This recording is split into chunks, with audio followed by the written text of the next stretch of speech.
मैं हिंगलाज माता मंदिर बोल रहा हूँ। मैं भारत के 51 शक्तिपीठों में से एक हूँ, लेकिन मैं भारत में नहीं हूँ। मैं पाकिस्तान के बलूचिस्तान में स्थित एक चमत्कारी मंदिर हूँ। मैं भी कभी भारत का हिस्सा हुआ करता था, लेकिन आजादी के बाद भारत के 2 टुकड़ों ने मुझे मेरे भक्तों से दूर कर दिया। लेकिन आज भी मैं एक मुस्लिम राष्ट्र में मेरे भक्तों का इंतजार करता रहता हूँ। लेकिन देश के बंटवारे ने मेरे और मेरे भक्तों के बीच कभी न मिटने वाली ऐसी रेखा खींची जो शायद ही कभी मिट पाएगी। मुझे एक मुस्लिम राष्ट्र में आए दिन हिंदू मंदिर होने की सजाएं मिलती रहती हैं। मेरे ऊपर आए दिन आतंकवादियों और धर्म विरोधी ताकतों के हमले होते हैं, लेकिन माता हिंगलाज की कृपा से आज दिन तक मेरा कोई कुछ नहीं बिगाड़ पाया है। मैं आज जो कुछ भी हूँ, जिस किसी भी हालत में हूँ, माँ हिंगलाज की कृपा से हूँ। आज तक मेरा माँ के आशीर्वाद से कोई बाल तक बाका नहीं कर पाया है। और तो और सभी यहाँ माँ के चरणों में आकर माथा झुकाते हैं, लेकिन मैं इतना अभागा हूँ कि मेरे यहाँ आप आना भी चाहो तो कभी नहीं आ सकते। मेरे तक आने के लिए आपको पाकिस्तान सरकार की मदद मांगनी पड़ेगी।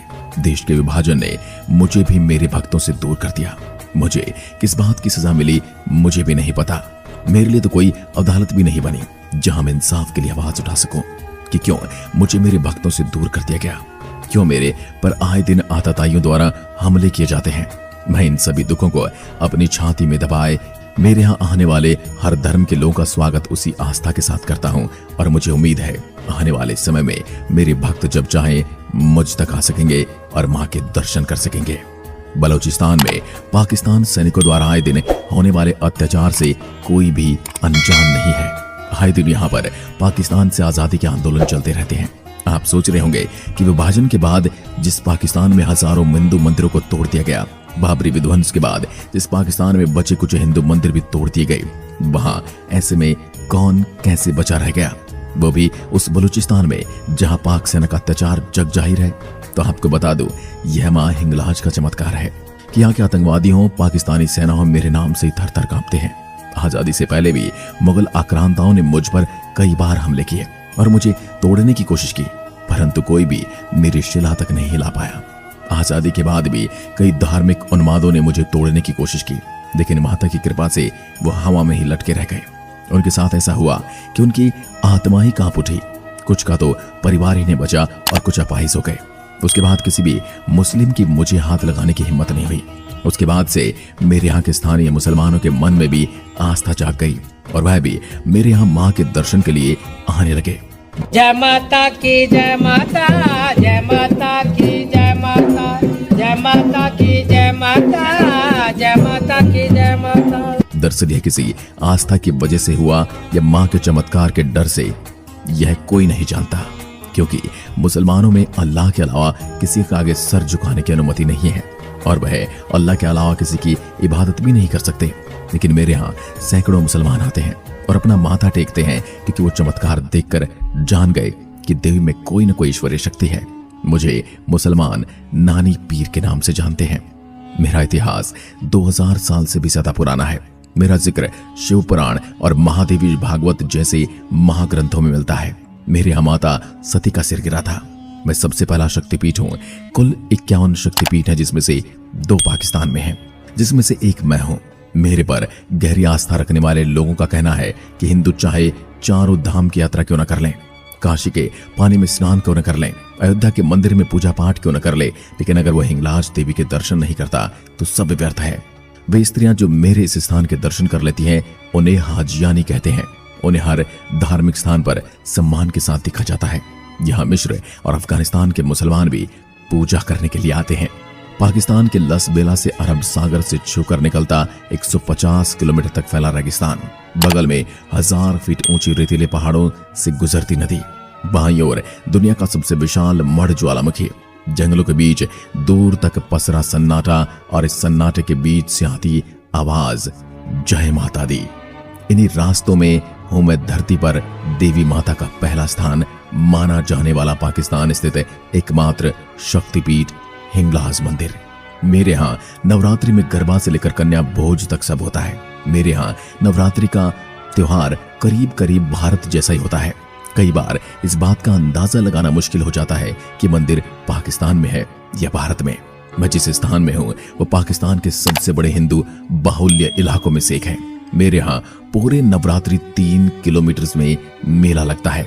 दर्शन के लिए आने वाली महिलाएं गरबा नृत्य करती हैं, पूजन हवन होता है, कन्या को जिमाया जाता है। मेरे यहाँ हिंदू और मुस्लिम दोनों श्रद्धालु दिखाई देते हैं, लेकिन आप उसमें से ये पहचान नहीं पाओगे कि कौन हिंदू है और कौन मुसलमान।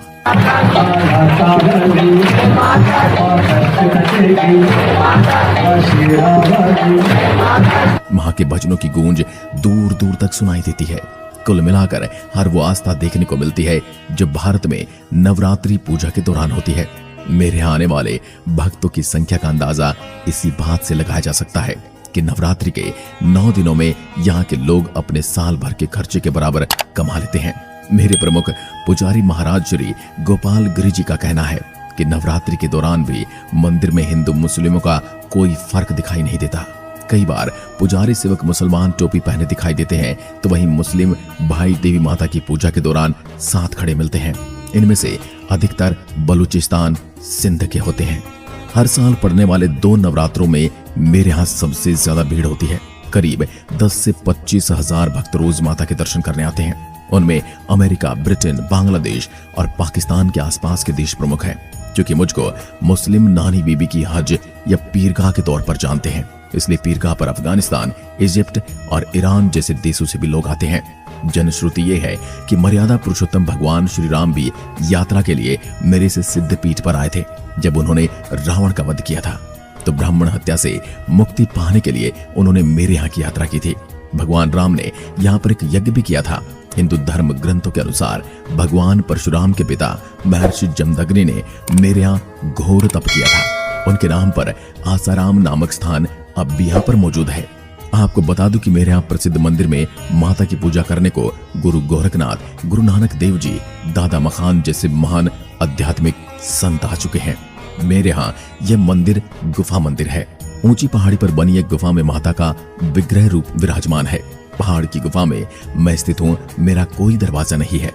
मेरी परिक्रमा के लिए यात्री गुफा के एक रास्ते से दाखिल होकर दूसरी ओर निकल जाते हैं। मंदिर के साथ ही गुरु गोरखनाथ का चश्मा है। मान्यता है कि माता हिंगलाज देवी यहाँ सुबह स्नान करने आती है। सिंधु नदी के मुहाने से करीब 122 किलोमीटर पश्चिम तथा अरब सागर से 18 किलोमीटर उत्तर में जहां मरकान तथा लस अलग अलग होते हैं, जहां पहाड़ों की अंधेरी गुफा में हिंगलाज देवी का स्थान है। इस क्षेत्र में हिंगलाज के 52 स्थान है, जिसमें प्रमुख स्थान शरण हिंगलाज ही माना जाता है। शरण हिंगलाज का पहाड़ द्वितीय के चंद्रमा के आकार का है। दीवारनुमा पहाड़ है। बाईं तरफ शुंभकोट तथा दाईं तरफ निशुंभकोट है। मध्य में शरण हिंगलाज की गुफा व कुंड है। वहां पर हिंगलाज देवी के प्राकृतिक महल बने हुए हैं। ये यक्षों के बनाए हुए माई के महल कहलाते हैं। 35-40 हाथ ऊंची रंग बिरंगी छत, रंग रंगीले लटकते पत्थरों का प्राकृतिक दृश्य, रंग बिरंगा आंगन जिस पर भांति भांति के प्राकृतिक चित्र अंकित हैं। एक तरफ मखमल जैसी हरी हरी दूब का आंगन तो दूसरी तरफ अनगिनत फूलों के झाड़ सारे वातावरण को सुगंध से भर देते हैं। पास ही दूध जैसा सफेद निर्मल पानी मुस्कुराता झर रहा होता है तथा बुद्धि ठगी सी रह जाती है। बैसाख महीने की मेष संक्रांति पर यहाँ विशाल मेला लगता है। यहाँ माता सती कोटारी रूप में, जबकि भगवान भोलेनाथ भीमलोचन भैरव रूप में प्रतिष्ठित हैं। जो हर शक्तिपीठ की तरह यहाँ भी भगवान भोलेनाथ माता रानी की रखा भैरव रूप में रखते हैं। मेरे परिसर में श्री गणेश कालिका माता की प्रतिमा के अलावा ब्रह्मकुंड और तीर कुंड आदि प्रसिद्ध तीर्थ हैं। इस आदिशक्ति की पूजा हिंदुओं द्वारा तो की ही जाती है, इन्हें मुसलमान भी काफी सम्मान देते हैं। मेरे में दाखिल होने के लिए पत्थर की सीढ़ियां चढ़नी पड़ती हैं। सामने की ओर माता हिंगलाज देवी की प्रतिमा है, जो साक्षात माता वैष्णो देवी का रूप है। हिंगलाज देवी के विषय में ब्रह्म वैवर्त पुराण में कहा गया है कि जो एक बार माता हिंगलाज के दर्शन कर लेता है, उसे पूर्व जन्म के कर्मों का दंड नहीं भुगतना पड़ता। मान्यता के अनुसार परशुराम द्वारा शत्रु का अंत किए जाने पर बचे हुए शत्रु ने माता हिंगलाज से प्राण रक्षा की प्रार्थना की थी। माता ने क्षत्रिय को ब्रह्म क्षत्रिय बना दिया, जिससे परशुराम ने उन्हें अभयदान दे दिया था। हिंगलाज मंदिर पहुंचना अमरनाथ यात्रा से ज्यादा कठिन माना जाता है। जिस जमाने में अच्छी गाड़ियां नहीं थी, तब कराची से हिंगलाज तक पहुंचने में 45 दिन का समय लगता था। आज भी यहाँ पहुंचने में कई बाधाएं आती हैं, जैसे रास्ते में 1000 फीट ऊंचे पहाड़, दूर दूर तक फैले सुनसान रेगिस्तान, जंगली जानवरों से भरे जंगल और 300 फीट ऊंची मड़ ज्वालामुखी। ऊपर से डाकुओं या आतंकियों का भी डर। इस तरह के खतरनाक पड़ाव पार करने के बाद ही माता के दर्शन होते हैं। तस्वीरें देखकर भी इसका अंदाजा लगाया जा सकता है। मंदिर के वरिष्ठ पुजारी महाराज गोपालगिरी के यूट्यूब पर मौजूद एक इंटरव्यू के मुताबिक इस मंदिर की यात्रा से पहले श्रद्धालु को 2 संकल्प लेने होते हैं। माने कि आप कराची के रास्ते आएंगे तो कराची से 12 से 14 किलोमीटर पर हाव नदी है, यहीं से हिंगलाज यात्रा शुरू होती है। यहाँ से आप पहला संकल्प लेना होगा माता के मंदिर के दर्शन करके वापस लौटने तक संन्यास ग्रहण करने का। दूसरा संकल्प है माता के दौरान किसी भी सहयात्री को अपनी सुराही का पानी न देना, भले ही प्यास से तड़पकर दम ही क्यों न टूट जाए। कहा जाता है ये दोनों शपथ हिंगलाज माता तक पहुंचने के लिए भक्तों का इम्तिहान लेने के लिए चली आ रही हैं। इन्हें पूरा नहीं करने वाले की यात्रा पूर्ण नहीं मानी जाती। सूफी मुसलमान भी हिंगलाज माता को पूजते हैं। सूफी संत शाह अब्दुल लतीफ बिटाई ने हिंगलाज माता मंदिर का दौरा किया था और ये कविता में इसका उल्लेख है। एक किवदंती है कि हिंगलाज माता मंदिर में हिंगलाज माता को श्रद्धांजलि देने और हिंगलाज माता को दूध चढ़ाने के लिए शाह अब्दुल लतीफ बिटाई ने कठिन यात्रा की, जिसके बाद हिंगलाज माता उनके सामने प्रकट हुई। मेरे यहाँ घूमने आने के लिए सबसे अच्छा समय अक्टूबर से मार्च का समय माना जाता है। इस दौरान यहाँ का मौसम काफी सुखद होता है, जिससे मेरी यात्रा आसानी से की जा सकती है। जबकि गर्मियों और मानसून के मौसम में मेरी यात्रा से बचना चाहिए, क्योंकि गर्मियों में यहाँ का तापमान काफी ज्यादा होता है और मानसून में बारिश आपकी यात्रा को बाधित कर सकती है। यदि आप भारत से मेरी यात्रा करने वाले हैं तो मैं आपको बता दूं, आप फ्लाइट, ट्रेन या बस किसी से भी यात्रा करके पाकिस्तान आ सकते हैं। यदि आप फ्लाइट से आना चाहते हैं तो आप लाहौर के लिए फ्लाइट ले सकते हैं, जबकि ट्रेन से आने के लिए आपको कराची के लिए ट्रेन लेनी होगी। इनके अलावा हिंगलाज माता की यात्रा के लिए आप बस का चुनाव भी कर सकते हैं, क्योंकि भारत पाकिस्तान सड़क मार्ग के माध्यम से भी जुड़े हुए हैं। एक बार जब आप भारत से पाकिस्तान पहुंच जाते हैं तो फिर यहाँ के स्थानीय साधनों की मदद से हिंगलाज माता के दर्शन के लिए जा सकते हैं। दोस्तों, यदि माता हिंगलाज के मंदिर के बारे में संपूर्ण जानकारी। माता के चमत्कार से पूरा पाकिस्तान अछूता नहीं है, हर कोई उनके चमत्कार के आगे नतमस्तक है। माता ने उन लोगों को भी अपने चरणों में झुका दिया जो अपने धर्म के प्रति कट्टर हैं और अपने आराध्य के सिवा किसी की पूजा नहीं करते। यहाँ हिंदू और मुसलमान दोनों माँ की पूजा करते हैं। ऐसा भाईचारा माँ के चमत्कार से हो पाया है। इसके बारे में आपके क्या विचार हमें कमेंट में लिखकर जरूर बताएं। दोस्तों, अगर आपको इस वीडियो पे कोई राय देनी हो तो आप हमें कमेंट करके बता सकते हैं। हमें आपका कमेंट का इंतजार रहता है। और हाँ दोस्तों, अगर आप लोग को हमारा वीडियो अच्छा लगे हो तो प्लीज हमारे चैनल को सब्सक्राइब कर लीजिए, ताकि हम आपके लिए अच्छी वीडियो बना सकें।